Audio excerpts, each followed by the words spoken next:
Good evening mga lods, nag-order pala ako sa Shopee. Ayan si Mona, witness natin para makita ni Mona na walang sira talaga yung in-order natin sa Shopee. Ang in-order ko pala dito ay isang truck light. May tatlo siyang bulb.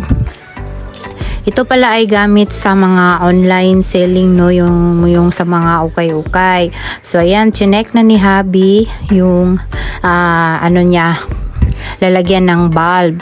So, ngayon, chinek ko kanina mga idol, akala ko may free na wirings. Kasi nga, yun sa advertise ng Shopee, may wiring siya, akala ko free na.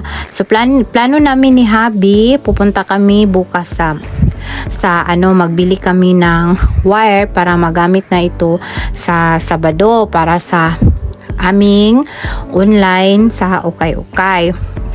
So, ayan yung mga idol, chinek na ni Habi, ayun, tapos na, at may tatlong bulb po ito.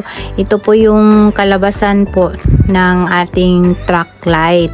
Truck light pala ang tawag nito mga Habi, may kulay, mga idol, may puti at saka may itim. So, itim ang pinili ko kasi nga yung pintura is white. So, ito na po. Ayun ay po yung truck light natin. And God bless. Ingat po kayo lahat mga idol ha. Paki-like and follow po ng page ko. Thank you.